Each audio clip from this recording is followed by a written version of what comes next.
योगी आदित्यनाथ पहलगाम हमले के बाद मदरसों पर टूट पड़े हैं। 6 दिन 4 जिले 82 मदरसों पर एक्शन। 350 से ज्यादा अवैध मस्जिदों पर बुलडोजर दौड़ा चुके हैं योगी आदित्यनाथ। नमस्कार, मैं हूं वैभव दीक्षित।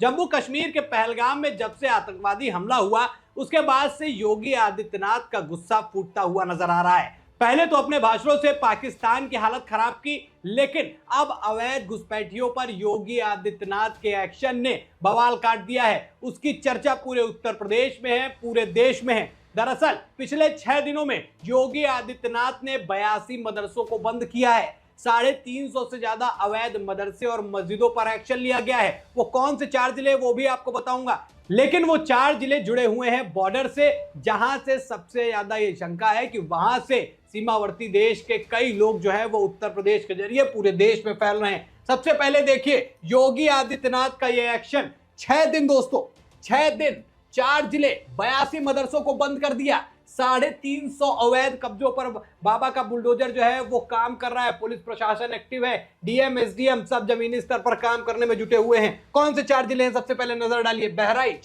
श्रावस्ती, बलरामपुर, सिद्धार्थनगर। अब ये जो चारों जिले हैं इनकी खासियत ये है कि बॉर्डर से जुड़े हुए हैं, और इन्हीं बॉर्डर से जुड़े हुए जिलों पर पिछले 6 दिनों में 4 जिलों के अंदर 82 मदरसों को बंद कर दिया गया है। 350 से ज्यादा अवैध मस्जिद और मदरसों पर योगी आदित्यनाथ का बुलडोजर गरज रहा है। साथ ही साथ दोस्तों, जो मैंने आपको बताया कि ये तो केवल 4 जिले हैं जहां पर 82 अवैध मदरसों को बंद कर दिया गया है। उत्तर प्रदेश में जब पूरे जिलों में कार्रवाई होगी, अलग अलग दिशाओं में कार्रवाई होगी, तो सोचिए कितने अवैध मदरसे जो हैं वो देश के अंदर, उत्तर प्रदेश के अंदर जो है वो संचालित है, वो चल रहे हैं। 350 से ज्यादा ऐसी जगह मिली है मस्जिद और मदरसे जो अवैध बताए गए हैं, जिस पर योगी आदित्यनाथ का बुलडोजर चल रहा है। योगी आदित्यनाथ का जो गुस्सा है वो फूटता हुआ नजर आ रहा है। जैसा मैंने पहले भी कहा कि पहले भाषणों में दिख रहा था, लेकिन अब जमीनी स्तर पर योगी आदित्यनाथ का बुलडोजर इस बात की गवाही दे रहा है। आपको याद होगा कि पहलगाम हमले में उत्तर प्रदेश के शिवम द्विवेदी, जब आतंकवादियों ने उनको मारा, जब उनका पार्थिव शरीर कानपुर पहुंचा, तो योगी आदित्यनाथ भी परिवार से मिलने पहुंचे। वहां से निकलते वक्त एक तस्वीर वायरल होती है जिसमें योगी आदित्यनाथ के आंखों से आंसू बहता हुआ नजर आता है। यह साफ दिखाता है कि योगी आदित्यनाथ उस हमले के बाद, उस आतंकी हमले के बाद कितना निराश है और उनके अंदर कितना गुस्सा है। न सिर्फ योगी आदित्यनाथ बल्कि उत्तर प्रदेश सहित पूरा देश उस हमले के बाद स्तब्ध है। सभी के अंदर गुस्सा है, रोष है। सबके मन में यही है कि बस किसी तरीके से आतंकवादियों से बदला लिया जाए। लेकिन ऐसा भी कहा गया कि पहलगाम हमले में कहीं ना कहीं देश के अंदर रह रहे कुछ लोगों का हाथ भी माना जा रहा है। ऐसा सूत्र कह रहे हैं, ऐसा जांच एजेंसियां कह रही हैं। तो ऐसे लोग कहां से आ रहे हैं देश में? वो जो सीमाओं से जुड़े जिले हैं वहां से उनकी एंट्री होती है, और सूत्रों का यह भी कहना है कि मदरसों में उनको रुकने की जगह मिल जाती है, मस्जिदों के आसपास उनको रुकने की जगह मिल जाती है। उसके बाद वो उत्तर प्रदेश से बाहर निकलते हुए पूरे देश में फैलते जा रहे हैं। अवैध घुसपैठियों की संख्या जो है वो लगातार बढ़ती जा रही है। इसी को लेकर योगी आदित्यनाथ का दोस्तों ये एक्शन है, और इसीलिए योगी आदित्यनाथ का ये गुस्सा फूटता हुआ नजर आ रहा है। दोस्तों सबसे पहले अब इस पर भी नजर डाल लेते हैं कि एक्शन को कैसे योगी आदित्यनाथ ने डिसाइड किया कि कहां कैसे क्या करना है। सीमाओं पर, जी हां, सीमाओं पर बाबा का बुलडोजर जो है वो गरज रहा है। सीमा, जहां मैंने आपको पहले भी बताया, सीमा जैसे नेपाल से जो जुड़े हुए 4 ये जिले हैं जहां पर एक्शन लिया गया। नेपाल इसलिए उसको सेलेक्ट किया गया है क्योंकि कई बार ऐसा देखा गया कि कई ऐसे लोग हैं जो अफगानिस्तान, बांग्लादेश, पाकिस्तान, ऐसे तमाम वहां के नागरिक जो हैं नेपाल के जरिए उत्तर प्रदेश में घुस रहे हैं, उसके बाद पूरे देश में इधर उधर फैलते हुए चले जा रहे हैं। सीमा हैदर इसका सबसे बड़ा एग्जाम्पल है। सचिन के साथ पबजी खेलती है, उनका प्यार बढ़ता है, दुबई पहुंचती है, दुबई से नेपाल आती है, और नेपाल से फिर उत्तर प्रदेश में आके सचिन से शादी करती हैं, उनको बच्ची भी हो गई है। सवाल ये भी उठा था कि केंद्र सरकार ने 48 घंटे के बाद जो है उनको वहां से निकलने के लिए, पाकिस्तान जाने के लिए कह दिया था पाकिस्तानियों को जो भारत में रह रहे थे। 24 घंटे का अल्टीमेटम सीमा हैदर को मिला, लेकिन किन्हीं कारणोंवश वो बच गई हैं। लेकिन अब योगी आदित्यनाथ नहीं चाहते हैं कि सीमा हैदर जैसे और लोग भी उत्तर प्रदेश में आए, या फिर ऐसे अराजक तत्व देश में आए जो भारत का ही खाएं लेकिन भारत को चोट पहुंचाने में कोई कमी न छोड़े। इसीलिए सीमाओं पर बाबा का बुलडोजर गरज रहा है। बहराइच में दोस्तों देखिए 135 अवैध निर्माण ध्वस्त किए गए हैं। ये नंबर सुनिए, केवल एक जिले में 135। सिद्धार्थनगर में 17 अतिक्रमण है, उन पर एक्शन लिया गया है। मस्जिदें हैं यहाँ पर मदरसे हैं जिनको बंद किया गया है। बलरामपुर में 8 मदरसों को नोटिस जारी कर दिया है, 3 पर कार्रवाई हो चुकी है। श्रावस्ती में 41 के खिलाफ कार्रवाई हुई है और नेपाल बॉर्डर के 15 किलोमीटर के दायरे में 8 अतिक्रमणों को ध्वस्त किया गया है।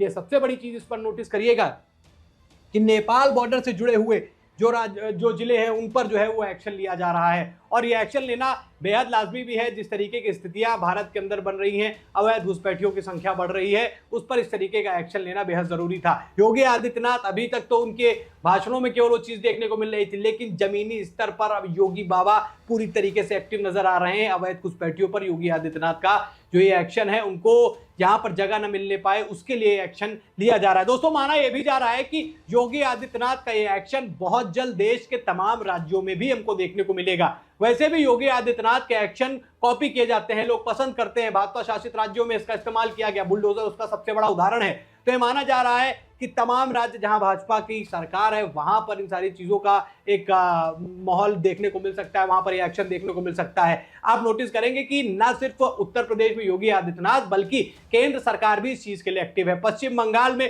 पुलिस पोस्ट बनाई जा रही है बांग्लादेश बॉर्डर के आसपास में कि वहां से लोग जो अवैध घुसपैठिए देश के अंदर घुस रहे हैं उनको रोका जाए, क्योंकि कहीं ना कहीं ये बहुत बड़ा कारण है कि बाहरी लोगों का देश के अंदर आना और उसके बाद देश में बड़े बड़े हमले हो जाना, इसमें उनका भी बड़ा हाथ हो सकता है। इसीलिए सारी संभावनाओं को खत्म करने के लिए सरकार इस पर एक्शन ले रही है। ना सिर्फ भाजपा शासित राज्य बल्कि तमाम राज्यों में प्रयास किया जाएगा कि जो अवैध घुसपैठिए है उस पर लगाम लगाई जाए। असम में आप देख सकते हैं हेमंत बिस्वा कैसे एक्शन ले रहे हैं और अब योगी आदित्यनाथ ने इसका एक एग्जाम्पल सेट कर दिया है। तो ये बेहद जरूरी एक चीज थी जिसको अब किया जा रहा है। और अब तो सोचिए केवल 4 जिलों में अभी कार्रवाई हुई है, 350 से ज्यादा नंबर पहुंच गया अवैध में, 82 से ज्यादा मदरसों को 4 ही जिलों में बंद कर दिया गया। सोचिए जब पूरे उत्तर प्रदेश में एक्शन होगा तो कितने मदरसे होंगे, कितने मस्जिद होंगे जो अवैध होंगे। सोचिए कितनी संख्या है इनकी और उस मदरसों के अंदर क्या होता है। ये इसकी खबरें आपने कई बार सुनी है और कई बार जानी भी हैं और इसीलिए योगी आदित्यनाथ का ये जो एक्शन है वो देखने को मिल रहा है। सूत्र ये कहते हैं दोस्तों कि जो नेपाल के रास्ते से मुस्लिम देशों के, खासतौर पर जो मुस्लिम नागरिक जो हैं अन्य देशों के जो भारत के अंदर आ रहे हैं, उत्तर प्रदेश के अंदर आ रहे हैं, उनको मदरसों में रहने की जगह मिल जा रही है, मस्जिद के आसपास रहने की जगह मिल जा रही है। तो उन्हीं पर एक्शन लिया गया है क्योंकि अवैध है, ना इनका कोई लिंक है, ना कोई लाइसेंस है, ना कोई रजिस्ट्रेशन है, बस वो बेधड़ल्ले से चल रहे हैं। लेकिन अब वो चीजों पर लगाम लगाने का सही समय आ गया है और योगी आदित्यनाथ ने उस पर एक्शन लेना शुरू कर दिया है। वैसे भी पूरा देश मांग कर रहा है कि आतंकवादियों को इस पहलगाम हमले का ऐसा जवाब दिया जाए कि उनकी हालत खराब हो जाए, आने वाली पुश्तें भी इसके बारे में ना सोचने पाए। और जिस तरीके से आप देखेंगे कि जहां बंदूकें ना चलाकर पाकिस्तान को तमाम तरीकों से चोट दे रही है केंद्र सरकार, वैसे ही अब योगी आदित्यनाथ जो है अवैध घुसपैठियों को रोकने के लिए यह एक्शन ले रहे हैं। अब यह एक्शन कितना कामयाब होगा और इस एक्शन का कितना बड़ा स्वरूप होगा ये तो आने वाला समय बताएगा। लेकिन योगी के इस एक्शन के बाद से कट्टरपंथियों में, खासतौर पर वो जो इन सारी चीजों को बढ़ावा देते हैं, उनमें खलबली मची हुई है। वो सोच रहे हैं इसको कैसे रोका जाए, लेकिन संविधान के तहत, नियम कानून के तहत अब योगी आदित्यनाथ का बुलडोजर उत्तर प्रदेश में गरज रहा है। आपको क्या लगता है कि क्या पूरे उत्तर प्रदेश में और पूरे देश में ऐसी कार्रवाई की जानी चाहिए? क्योंकि इन चीजों का बड़ा प्रभाव जो है वो देखने को अब देश के अंदर मिल रहा है। और साथ ही साथ क्या योगी आदित्यनाथ अब इन 4 जिलों के बाद पूरे उत्तर प्रदेश में यह एक्शन लेंगे या फिर नहीं? क्या लगता है आपको? अपनी राय कमेंट में जरूर बताइएगा दोस्तों। खबर में इतना ही। वीडियो को लाइक और शेयर करें, चैनल पर नए हैं तो चैनल को जरूर सब्सक्राइब कीजिएगा। फिर मिलते हैं नई खबर में, तब तक के लिए धन्यवाद।